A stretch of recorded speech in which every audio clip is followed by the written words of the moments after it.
Welcome back, fellow viewers and players, to the Havoc of Erisia campaign. Last session ended up being a little intense, as well as Andrea participating in his first battle. I don't know about you guys, but I hard carried that encounter. Obama, can you roll the clip where Tate gets punched in the balls? Okay, never mind, I was joking. To be honest, we all did our fair share. In my opinion, the real MVP was Penny. She was dodging hit after hit and even took out 2 pirates off screen. Some real Doom Eternal stuff was going down below the deck, I tell you. Yeah, that's kind of true, I guess. At least I managed to make an epic save at the end of the combat. Speaking of combat, I've decided to add new mechanics to the combat system in this campaign, which I'm excited to showcase. We can have the recap a little later. Oh, really? That's sick, bro. We got Havoc of Erisia patch notes before GTA 6. What do you have in store? All right, the first edition is a reaction called Vent. This reaction causes you to expel ether into a protective shockwave around you, repelling physical and ranged attacks for 1 hit. However, it can only be used once per turn, and consumes 2 mantra slots in order to be used. This move is omnidirectional and goes as far as 5 feet away from the user. If you vent and people are in your melee range, they'll be pushed back 5 feet, but they can make a Constitution save in order to stay where they are. However, enemies who are vented suffer disadvantage on their next attacks for the rest of their turn. Do you have to make any checks in order to cast it? You don't. It's guaranteed to work, but it's quite costly. If you happen to be facing a lot of people, it won't always save you. So you sacrifice offensive resources for defense? Interesting. Venting could be pretty useful for me since most of my damage comes from my weapon and class actions. Of course, the damage is tremendous, very nice. But some defense could be useful from time to time. I don't count on wasting potential damage on silly magic tricks, but I guess it could be useful for you squishies. Well, luckily for you, Andrew, the next mechanic is something I reckon you'd like. The new mechanic is a bonus action called Spit. You're telling me I get to spit on people's faces mid-fight? That's hilarious. Yes, precisely. Unlike mantras or other special talents, the Spit bonus action is more likely to succeed depending on your dexterity bonuses. For example, what is your dexterity bonus, Andrea? Let me check real quick. +3. All right, that means that in order to land the Spit, you roll a d20 with a +3 against their armor class. If the Spit succeeds, you regain 1d4 plus whatever your base charisma modifier is as hit points. The healing is based on your charisma? Hell yeah. That's tremendous. I could restore so much HP with that since I've got a +4 in charisma. To balance this out, you can only spit in melee range of enemies, which is 5 feet. A funny addition to this bonus action is that if you roll a natural 20 on hit, your spit will blind the opponent for a turn, giving them disadvantage on hit. Is there any reason for you adding these? Well, venting and spitting are both base mechanics in the game I based this campaign on. I simply wanted to add more mechanics, which would make this campaign more unique. I see. That makes sense. Do you have any other additions to introduce? I do, but it's a bit more subtle. I have added several new status effects depending on the attunement being used. The buildup of the status effects depend on the enemy's constitution, and some buildups are faster or slower than others. I won't go too far into it right now. There will be a time for that later. I've also added weapon skills, which can be performed in battle and have certain effects depending on your weapon. But again, I won't go too deep into it right now. We only have the recap left before we begin this session. Oh, dang, weapon arts sound pretty sick. Wait, you forgot one thing. The huge donations we got in the last session. You got to give them a shout out. That's right. Huge thanks to Steve is my name for the enormous $50 donation, and another big thanks to Jubal Masterson for the big $10 donation. I never thought I'd receive donations this large, or any at all for that matter. Seriously, you're all goated. I am so massively grateful for the support I've received. It's insane. Thanks to these incredible donations, I've been more and more motivated to make longer videos, and it's all because of you guys. With all of that sorted, we should get back to the recap. Who wants to do it this time? Yo guys, let me do it. I guess this is your first time recapping, so go ahead, Andrew. So most of the session was just one big fight against fat-ass Kim and his 7 meat riders on the pirate ship. We were taking his goons down left and right, but the big fella was packing some serious strength behind his slashes. He was no joke. In the fight, Lionel was sniping. I was doing some good melee. The freaking cat girl was granted plot armor and never died. Also, Basil was an annoying douche, but he at least healed a little. I could say the same thing about you too. We're both completely insufferable people in real life. Yeah, that's definitely true. Anyways, after some time in the fight, the cat girl, I think her name was Pennies or something, got pushed into a hole on the upper decks and fell into the storage area. We were forced to end the fight quickly, so we did one hell of a team combo and dragged Kimmy Boy into a room full of gunpowder crates on the lower decks, which Lionel managed to detonate. After that, Big Orange Man had to save the cat, and I don't know what the hell happened down there, but apparently the gunpowder detonated whilst he was still on the lower decks. Basil and I had already skedaddled back to my frigate, but Lionel was being cooked inside of Kimmy's sinking ship. Thanks for that, assholes. You almost left me to die. Shabibo, the deer guy, was going to drag Lionel and Penny's back with some kind of lightning lasso. And when he eventually landed it, it could apparently only drag one person at a time. These two pussies thought it was all over. But by using the power of the top G, I channeled a mere 0.1% of my power into Basil. And he gained enough strength to pull both the obese orange and the stray ass cat back to my ship. We all got healed up, and then we headed to the dining hall where we met my homeboy Orlando. We ordered some bomb-ass food and then ended the session right there, with me asking what the boys did in Erisia. Well, that recap is good enough, I suppose. Are we all ready to start where we left off? Yep. Let's get it started. Bring it on! Good, then let us begin.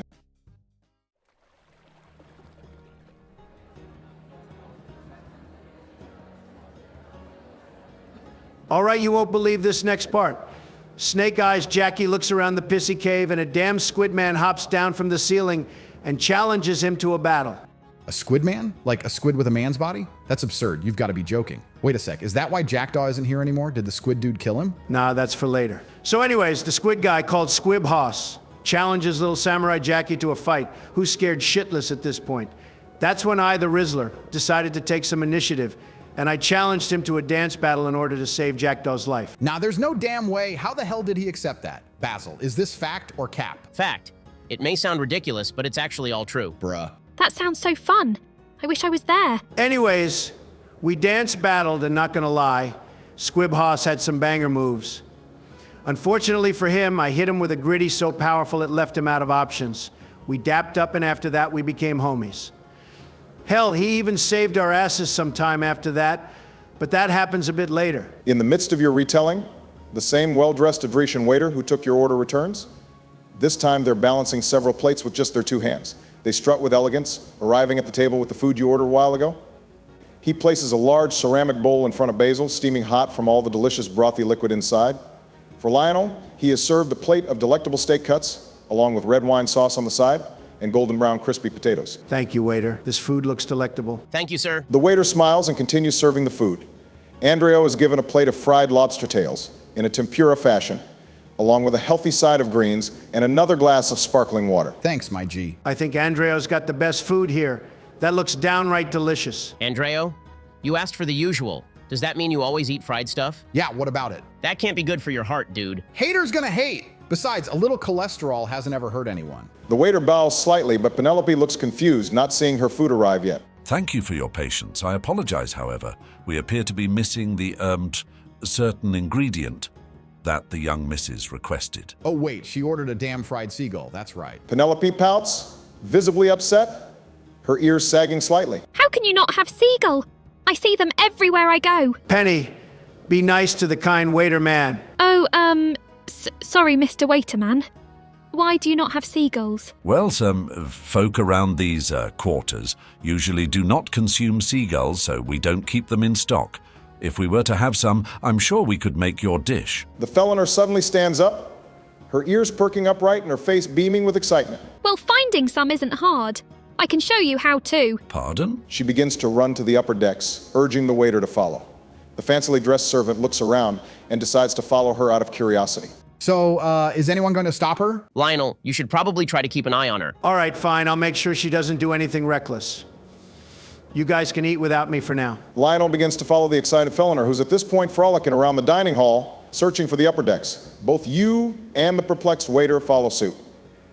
However, loud shouting ensues from the kitchen, stopping you in your tracks, as a royally pissed off Etrian chef marks orders to the waiter.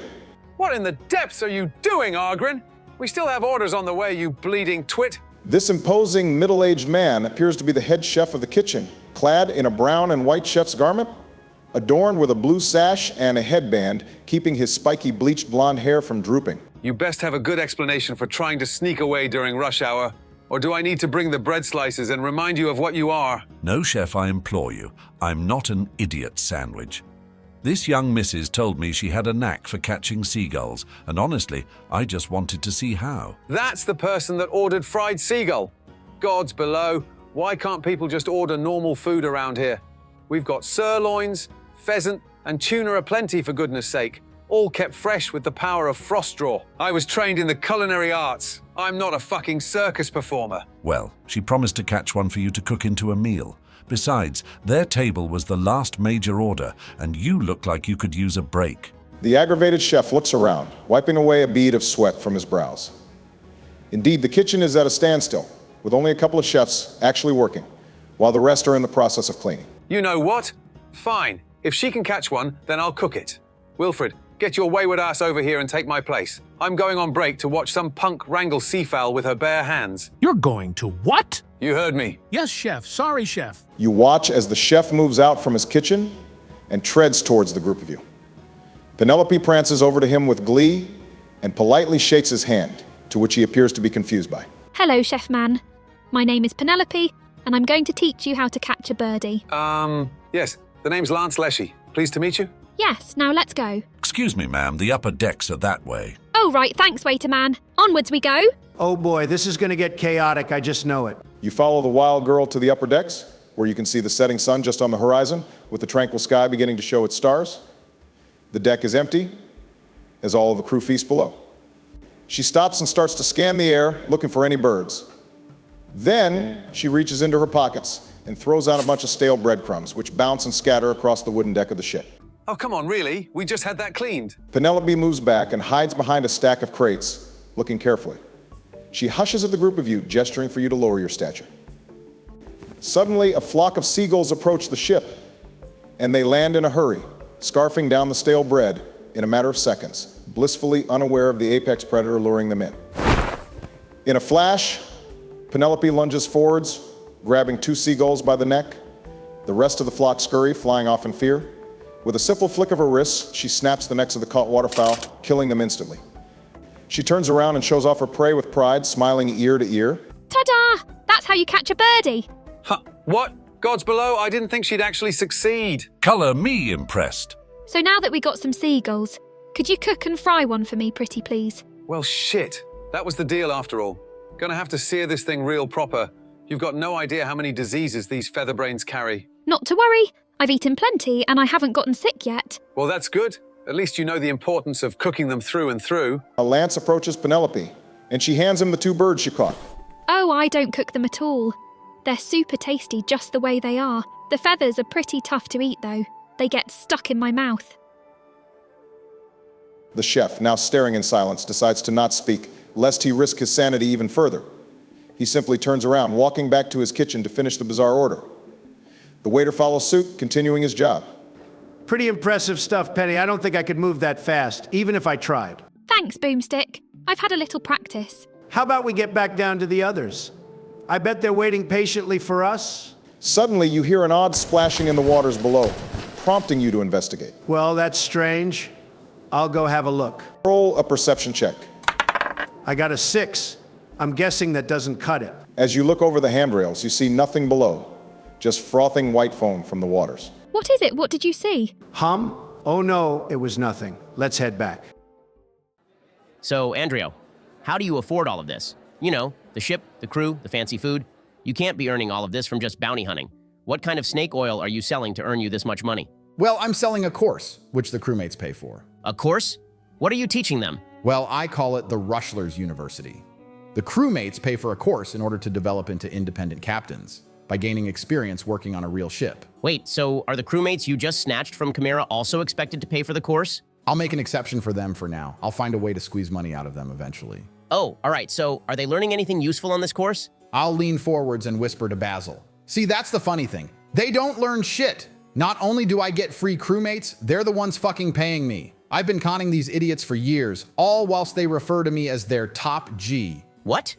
How haven't they noticed that they're being scammed? A little thing called the sunk cost fallacy, my friend. They're so far down the rabbit hole that they're not even questioning me at all. Seriously, I could tell these fools that water isn't real, and they'd believe me in a heartbeat. So do the crew pay for all the expenses here? Even the gaudy decorations, the waiters, and the overly lavish food? For the most part, yeah. We even earned enough money to hire Lance Leshy, the famous chef from Etris. He's got his own restaurants and everything. Anyways, we do get a little bonus for my bounty hunting, but it's barely a drop in the bucket. It does help with my reputation and fame, but the bounty hunter thing is mostly just a guise. My wealth literally just attracts more wealth, and not having to pay taxes to any factions is a big bonus. Wait, you don't pay taxes?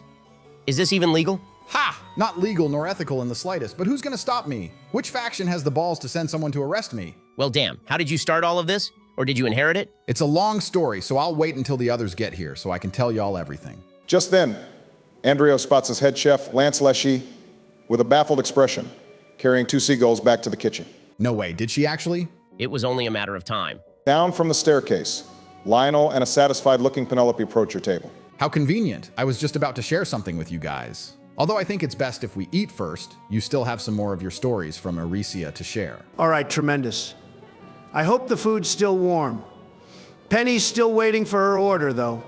Is it fine if we eat before you? Yup, go ahead. I'll catch up anyways. You continue your retelling of your adventures at Erisia, all whilst enjoying Leshy's sublime cooking. Each bite is rejuvenating, a quality you've never experienced before.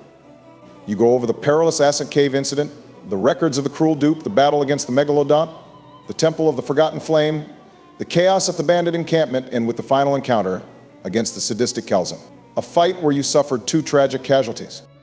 On another note, Penelope finally gets her order, which she finishes in under a minute. Gods, she really is just a little gremlin. The food's not gonna run away from you, kid. Well, sometimes it does. So that's why I have to be quick. Well, that should be all we had to say. Now, what were you going to tell us? Yeah, so it was about the... What in the... The feasting crew now breaks into a panic as a figure stumbles down the stairs, sopping wet.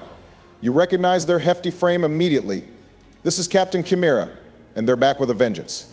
Come on, you bub bastard. I'll take down all of you. How did he survive that? Haven't you heard the saying? If their death isn't shown on screen, then they're probably still alive. Better question, did he swim all the way over here? We haven't even stopped sailing. Dude's built like an obtuse mango, but I gotta give it to him. He's a persistent one. He's got to be swimming like a motorboat, if he's somehow catching up with a full-fledged frigate. Holy shit, I just realized how lucky I am. The bounty said that they needed him alive. I literally forgot about that. Shouldn't we be worried?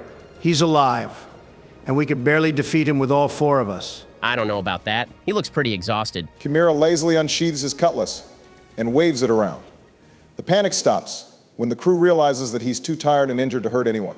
He collapses and falls down the stairs from exhaustion, exhaling heavily. Throw his ass back into the sea. Yeah, what that guy said. I'll get out of my chair and try to defuse the situation here. Boys, let's not get hasty. Your glorious top G needs this man alive for the bounty. We'll lock him in one of the rooms for now so we can reap the glorious rewards later. There's no roll needed, since the crew already firmly believes you. Another win for our glorious king. All right, guys, let's head over to Orlando's lodge, but I'm gonna need someone to help me carry old Kimmy boy over here. Actually, by the looks of it, I might need everyone. All right, I'll grab one leg, Basil can grab the other, Andrea can hold him under the arms, and Penny? Well, Penny can support him from underneath, I guess. You manage to carry the ex-pirate captain over to the lodge, whilst Andreo's crew gawk at the group of you carrying this chunky man across the dining hall. Upon hearing you walking over to his lodge, Orlando opens the door for you, revealing a nice and tidy room with a large bed, a completely filled bookshelf, and a study desk, on which a plate of food lies, licked clean.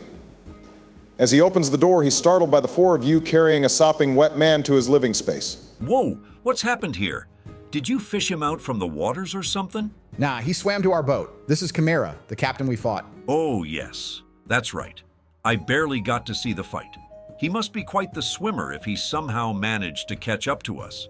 Frankly, we're quite lucky he's still alive. Otherwise, all of this effort would have been for naught. In hindsight, blowing up the ship was a very short-sighted move. Hey, blame the Grimoire then. It was his plan. Yeah, you know what? I'll take the blame for this one. I was just thinking about doing as much damage as possible.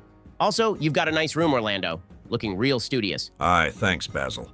Would have been a scholar in the Citadel if it weren't for the nosy elites stopping me. Oh, a scholar? What were you researching? Attunements in history, mostly just archives of the Cataclysm. Real interesting stuff, I tell you. Of course, those days are behind me, but I still enjoy a good book from time to time. Barack, do I know what the Cataclysm is? As you have a scholarly background, you already know what it is. The Cataclysm was a time period from 3400 BD to 120 BD, when humanity first discovered the song, The Hidden Life Essence of Lumen, along with the 3 basic attunements, that being Thundercall, Frostdraw, and Gale Breath. It is considered to be the golden age of research, and many other attunements were discovered along the way, such as Flame Charm, Iron Sing, and Life Weave. The Cataclysm were said to have ended in 120 BD when the single continent of Lumen began to shatter into several individual continents, now referred to as luminance. Oh wow, that's a really interesting subject. Personally, I'm more in tune with the research of alchemist Adrophalis, and the arts of material infusion. I've heard of an oath which was actually created by Adrophallus. Do you know anything about it?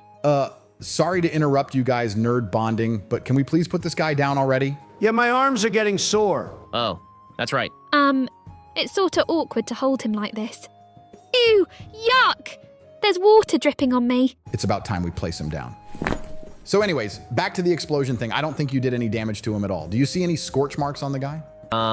No, none at all. You reckon he jumped out of the ship before it blew up? No need for theorizing, let's just ask. I'll pull out some smelling salts and let him have a good whiff of it. Wait, are you sure this is a good idea? The captain wakes, inhaling exuberantly with his eyes wide open. His eyes dart around in panic as he looks around to see you all towering above him. You fiends, where have you taken me? That's kind of a dumb question. You're the one who swam to us, so you should know. Is that you, Andreo? God's damned, your head's so shiny I can see my reflection on it. Thanks, asshole. How did you survive the explosion? We thought you died. Very simple.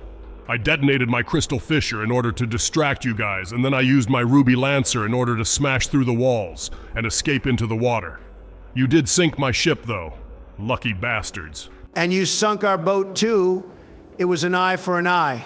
Fair enough, I guess. So what in the depths do you want from me? We're gonna turn you in and get our bounty, so you're gonna get real comfortable here before we can take you to, which faction did we take the bounty from now again? Pretty sure it was the Vigils. The Vigils? Seriously? Come on, we drove past them hours ago. How much was the bounty worth? Aye, let me check real quick.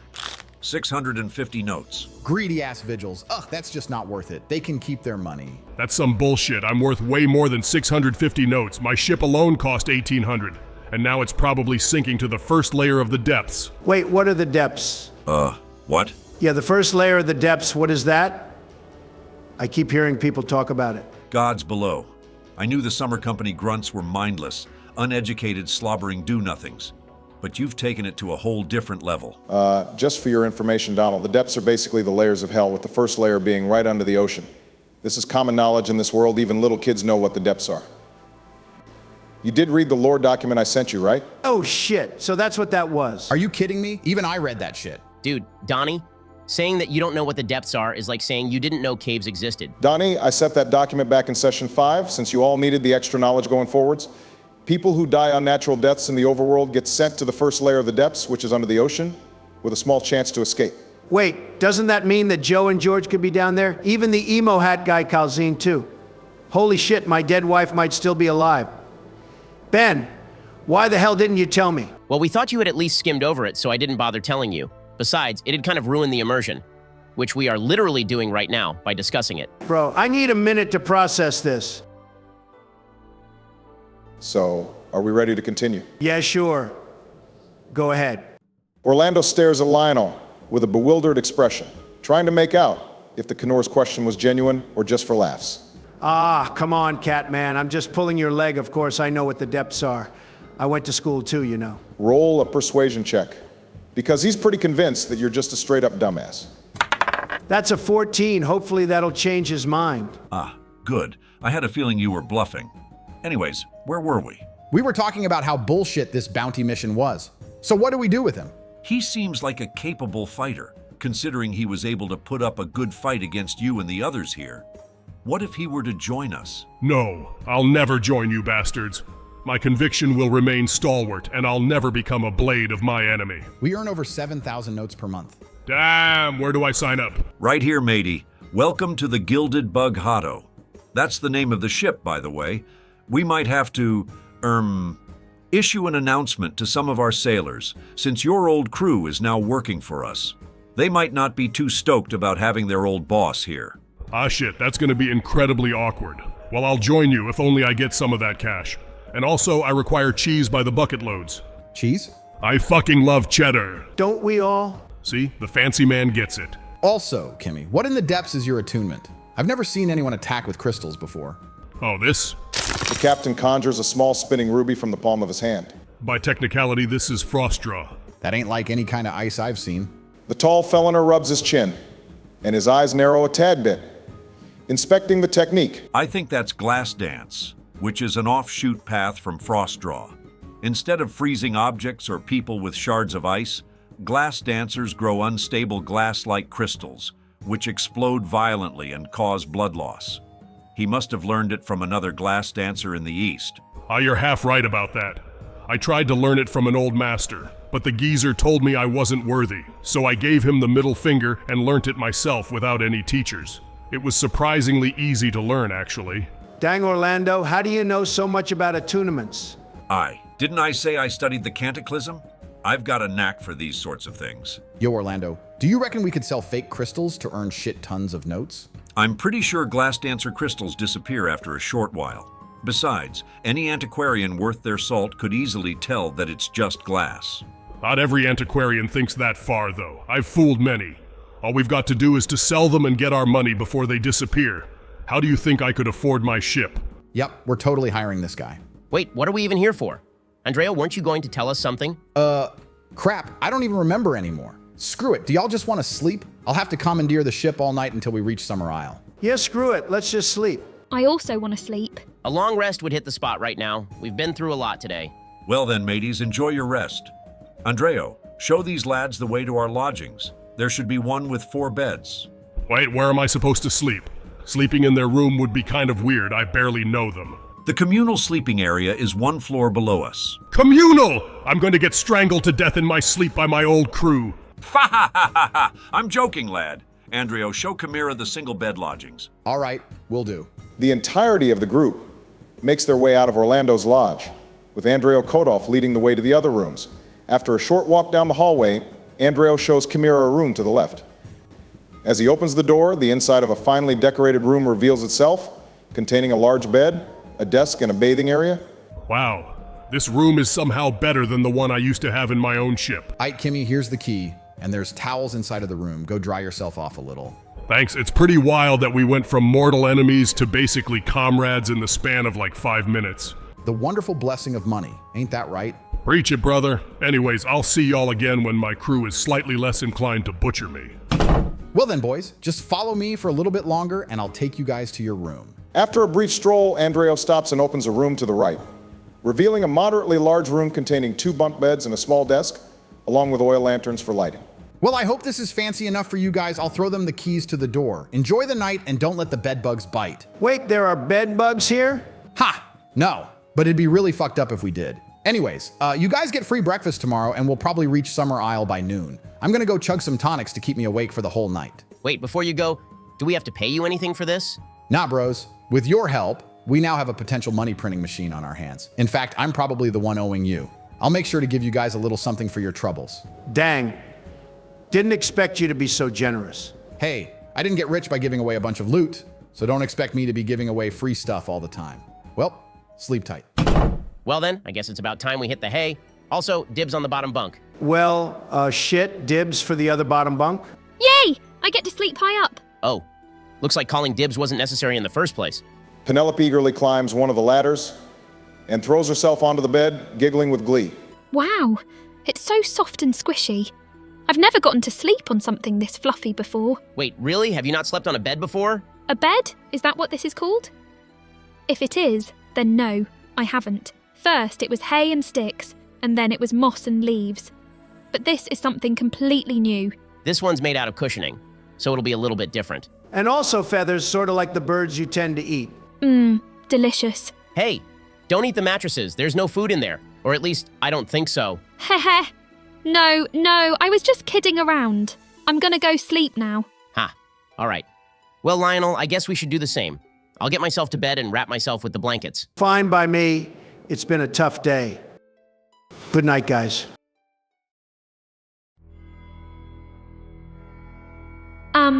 What? Where am I?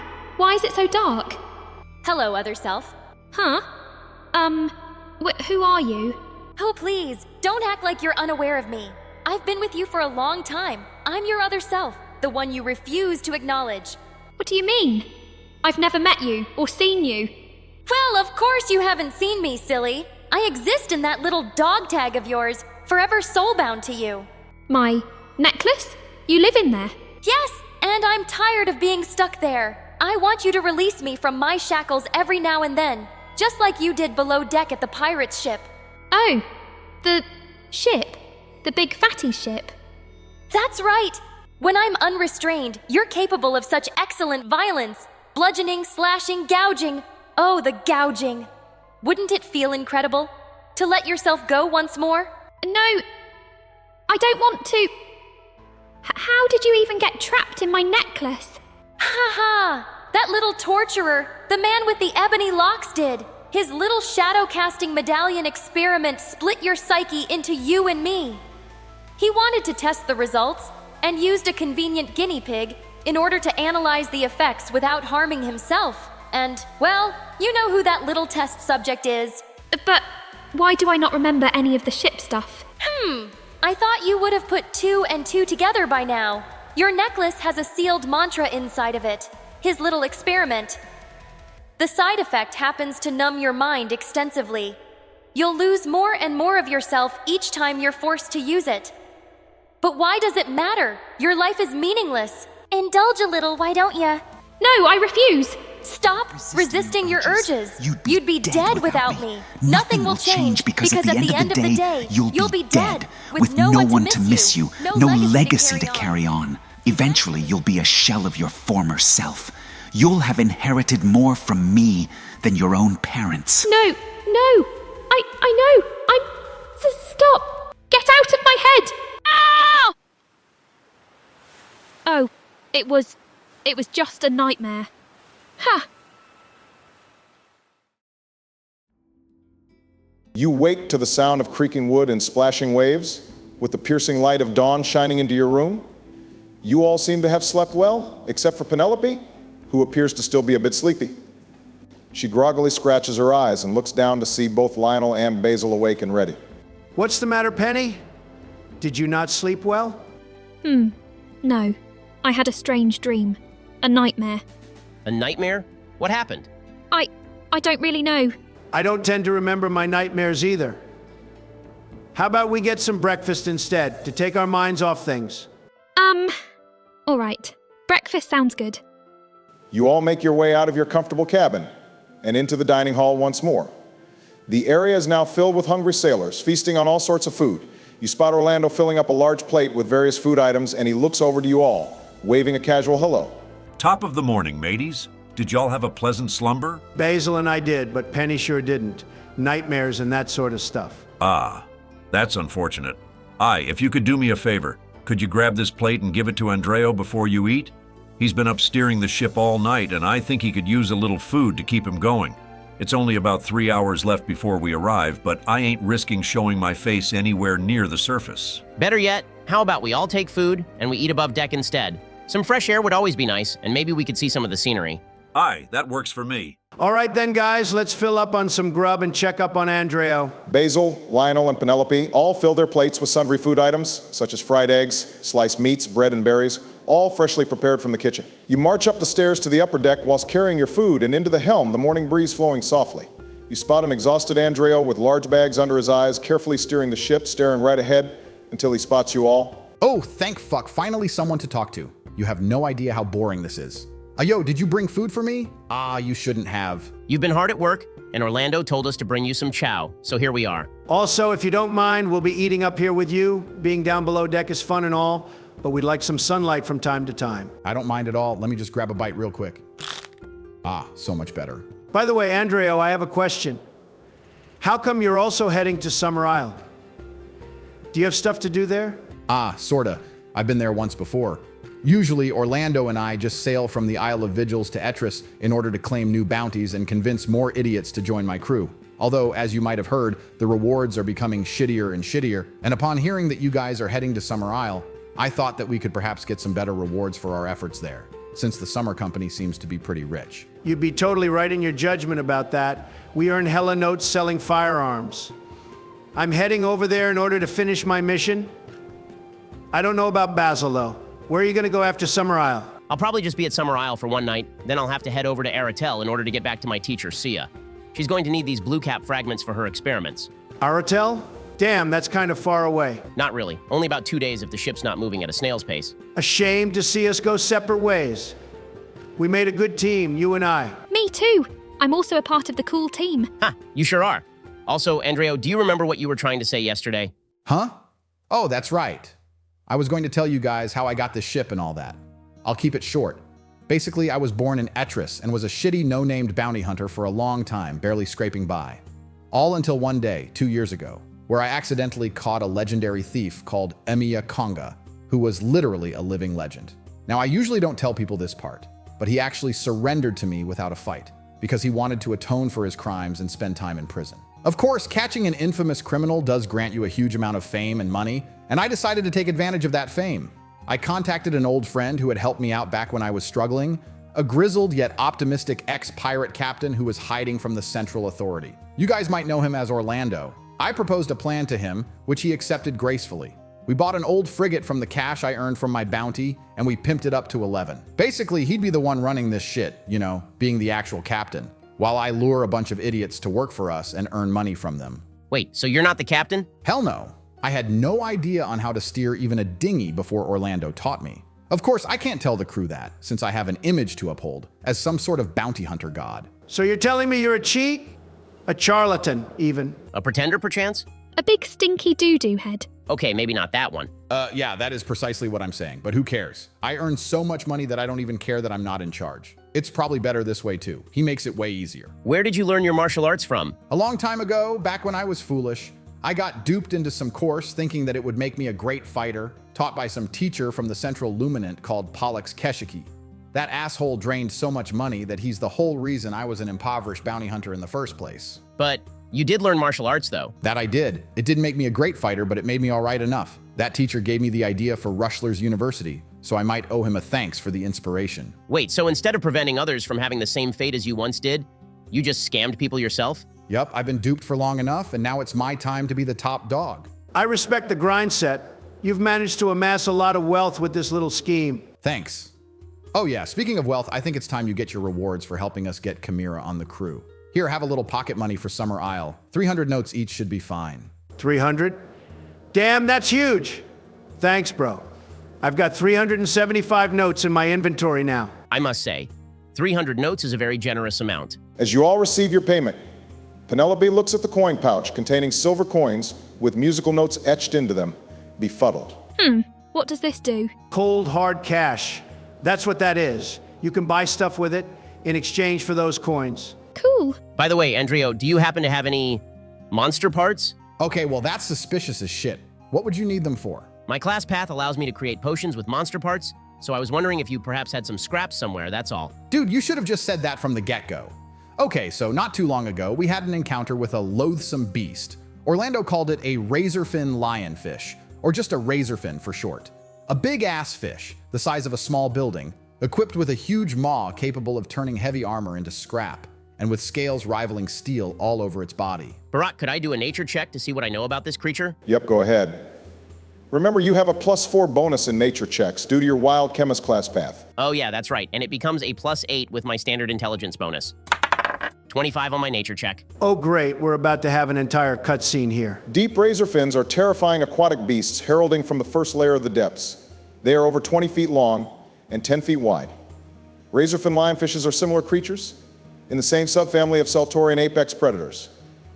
They're called lionfishes due to their enormous neck spikes, which resemble a mane useful for defense when attacking other creatures. Do they have poisonous spines, just like the lionfishes that exist in real life? Well, no, but they can instead charge their own ether mixed with a flesh-melting venom produced by them and fire it like a laser at their enemies. They only tend to do this while in their natural habitat, which would be the depths. Geez, you're telling me these fishes can shoot lasers? What kind of fucked up world is this? Also, razorfin lionfishes have a habit of ramming ships, thinking they're challenging them to a fight. That's precisely what happened here. This big asshole of a fish slammed into the left side of my ride and broke the damn reinforced plating. And it's still broken to this day. Me and the crew couldn't find out what to do about it. Some of my boys were casting mantras and shit on it, but it just bounced off hell. The fish probably thought we were massaging it. We did end up shooting it right in the spine with a cannonball, but that just pissed it off. Dang, what happened next? Well, Orlando woke up from his nap, said, nah, I'd win, and jumped into the water with it. What? Unk straight up dove down and wrestled the thing until it gave up. Do you know how expensive these reinforcements are? You owe me 500 notes, you squalid fuck. Holy shit, Orlando might be goated. Anyways, he sliced off some of the scales and fins, and he keeps the skull in the storage area somewhere. You're not allowed to touch any of the bones, though. He wants to keep them as trophies. We also tried eating it, but it tasted like dog shit. Not even Lance Leshy could make it taste halfway decent. Carnivores have a tendency to taste bad, so that makes sense. All right, well, since you wanted some razorfin parts, I'll give you this little key for now. Make sure to hand it back to me again after you're done. Head down to the bottom deck, turn right, and you'll find a big-ass iron door. We keep various monster parts from beasts we've encountered there. Fair warning, though, it smells putrid, possibly even worse than your puke potion. Must be some pretty nasty stuff in there then. All right, I'll come back soon. Fine by me.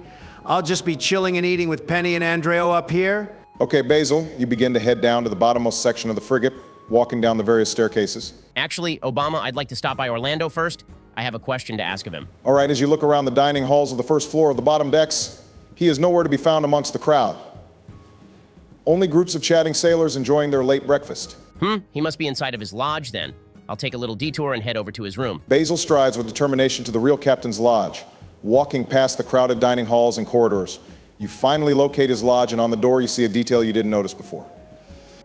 The name Lothran Zed Orlando is showcased on a small tin panel on the intricately decorated door. Huh, what an interesting name. I'm going to knock on the door carefully. I wouldn't want to accidentally wake him if he's napping. You knock on the door, and you hear the grizzled captain yell from the other side. Who's knocking? I swear, if it's some sea dog asking about which side's starboard and which side's port again, I'll force you to eat the leftover lionfish. Apologies, it's Basil Nildra. Oh, Basil? Ah, my mistake. Come on in, the door's open. You open the unlocked door to find Orlando sitting at his desk, deciphering an old text. He turns around to meet your gaze, smiling. What might you need, matey? Yes, I have a question about yesterday. You mentioned something about an oath. What did you mean by that? Aha. I thought you already knew about oaths, so I didn't bother telling you. All right then. An oath is simply something you dedicate yourself to, and by utilizing the power of the song, you gain unique powers unrestrained by attunements to aid you towards your goal. Wait, so can anyone make an oath? No, not exactly. You need to be incredibly strong in order to forge your own oath, or have a significant following of some kind. However, following someone else's oath is simpler. You may simply ask to join their cause, and they may share it. An oath giver may revoke your ability to use the oath's power and mantras at any time if they feel like you do not deserve it. Oh, I see. Do you follow an oath? I follow the oath of the oathless. Pardon me, but how is that an oath? Well, there's an oath for almost anything, so I chose to follow the only one I agree with. Okay, but philosophically, how is this considered an oath? How can you dedicate yourself towards not having any goals? Orlando closes his eyes and sighs, but not out of boredom. He ponders, currently deep in thought. For many years of my meager existence, I've been persecuted, suppressed. Hell, I've even been killed twice. Sure, from a cynical point of view, I may have deserved it. I'm a sea-bound criminal after all. But it was never my wish to be a pirate. It was simply the only way out from my situation. I simply wish to be free. I vow to never be bound to an oath, and to live my life free of restraints, be it physically or mentally. And since people keep saying that free will is an illusion, then why not make it a convincing one? You see, I don't want or need people constantly pulling me in different directions. I just want to walk my own path. There have been many others like me, those who do not feel inclined to mindlessly follow the words of others. It's only natural that an oath like this would eventually be formed. The greatest advice I can give to you, young Grimoire, is to have initiative in your own life. When others want to drag you in directions other than the ones you feel are right, make it clear to them or deny their orders altogether. Don't just become a spectator of your own existence. Wow, that's very profound, actually. No, I never thought of it like that. The man chuckles a little and stands up from his chair.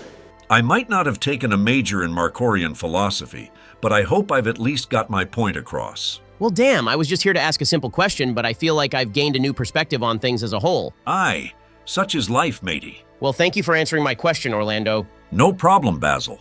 I'll exit his lodge, now slightly more enlightened, and try to find my way down to the bottommost floor of the frigate. Orlando waves goodbye to you as you exit his room. The walk to the bottom floor is quite relaxing as you enjoy the flashy interior of this vessel. It might be a little too showy for your personal taste, but you can at least enjoy the fine craftsmanship. You finally find the staircase which leads down to the lowest floor. You walk down and turn left as per the instruction, and find the large sealed iron door embedded into the wall. I see. I'll try to search for a keyhole and open this bad boy up. After that, I'll prepare for the possible wave of stench that might come. You manage to find a keyhole with your key perfectly fitting inside of it. You twist counterclockwise, and you can feel the pressure change from inside the room as the door opens with a clang. You brace for the worst, but the smell is honestly not that bad. As you open your eyes, a large room filled with all kinds of monster parts shows itself, all from sea creature scales to even the spines of a desert thresher. The air is humid, smelling slightly salty, as dust rises into the air, illuminated by rays of light shining through the single window of the room. Dang, they've got tons of stuff. I was only planning on using the razorfin lionfish parts, so I'm not going to be taking anything else here. I'll go search for where they could be. Roll for perception. Actually, I'll just use my grammar passive to detect ingredients instantly. Ah, a smart choice. Using your divination senses, you find 3 lionfish scales, 2 teeth, and a single large dorsal fin. Well then, it's been a long time since I last made a good potion. I'll conjure my cauldron and start mixing. I'll try these little lionfish scales first. You wave your hands, and in a puff of smoke, your cast iron cauldron, containing that same reliable green liquid ooze, appears. Now make an intelligence check with advantage, since your class path gives an advantage on monster potions. Sweet.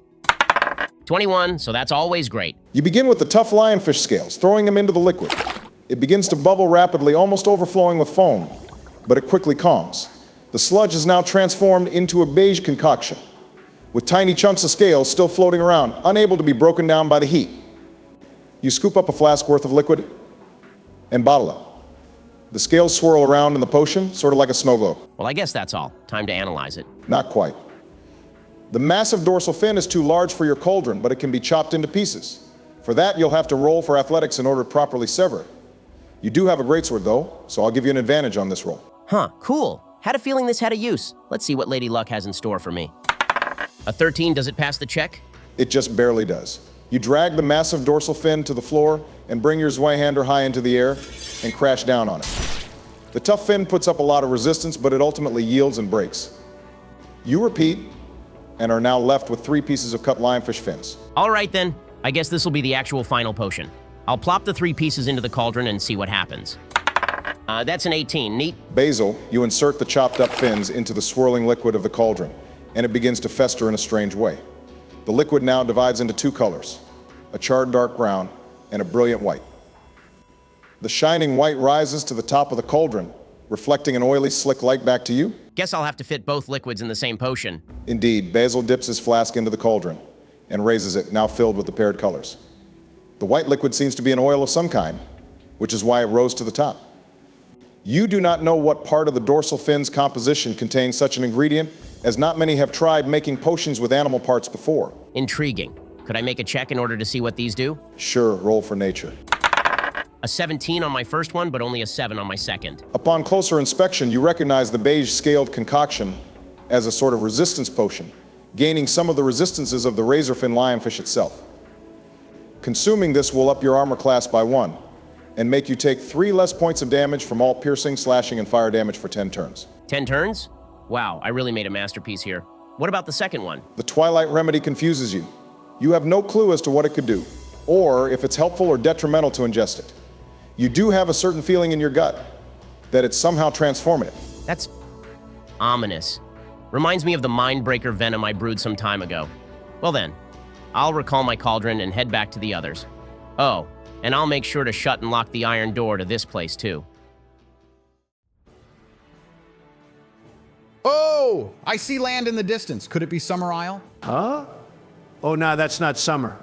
There's no smoke or castles. Let me check the sea map then. Looks like we're at Songseeker, some rocky tropical archipelago. It's decently close to summer, so we're still on the right track. Songseeker?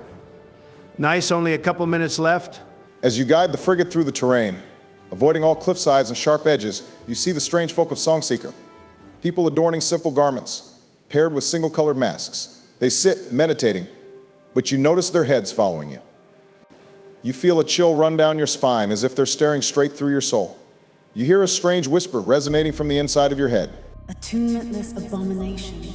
Nope, nope, nope. That shit's freaky. I'll try to ignore it and focus on the path ahead. You manage to exit the accursed isle, and now your ship is heading through a natural stone archway with pipes and inactive lanterns placed on the surface of the rocks. Lionel, you know anything about this gateway thing? I've never taken this route to summer before. Yep, we call it the Summer Highway. Those pipes create a gale stream which guides ships and make them travel faster. Follow this highway for a little while, and then turn right when you see the big fucking cannon. The big fucking what? You can't miss it. No, like seriously, it'd be impossible to not see it. The gilded Bagato enters the gateway. And just like how Lionel described it, your ship accelerates in a smooth fashion. The sail's now completely stretched. Woohoo! We're going so fast. The surrounding terrain is mesmerizing. Large, smooth crags rise from the waters, sculpted by wind and waves, with vines and trees persisting through the rough terrain. Eventually, you spot a large metal object in the distance, elevated to be above even the cliffs. It appears to be the artillery cannon Lionel described. It is tremendously large, capable of turning reinforced ironclads into piles of trash with a single shot. It adjusts slightly, making a loud clanking sound even you can hear. All right then, time to turn right. As you come closer, the massive island reveals itself, with large sand beaches and palm trees showing themselves, as well as the tropical rainforests. Large spires wrought from rock and stone decorate the island, along with impressive castle walls, built to last for ages. It's always so glorious to see this beautiful little island from far away. I've got to hand it to you. It does look pretty cool. What's the deal with that cannon, though? You mean Fat Gustav? He's a great deterrent for invaders, since none of our enemies have ships strong enough to survive a single blast. It sort of looks like it's aiming at us. It's not going to shoot us, is it? No, of course not. Andreo said he's been to Summer Isle before, so his ship is most likely registered to move here. It's surely just moving around to get a better view, that's all. Wait, you need to be registered in order to sail to Summer? What? Okay, now is probably a good moment to say that I've been lying and I've never been here. I just wanted to look cool and, oh fuck, it's gonna shoot us, isn't it? Well, that's not very nice of Mr. Gustav. Oh, gods damn it. The cannon readjusts again, and the humongous barrel is now perfectly aimed to destroy you and the entirety of the gilded Bogotto. Shit! Think fast!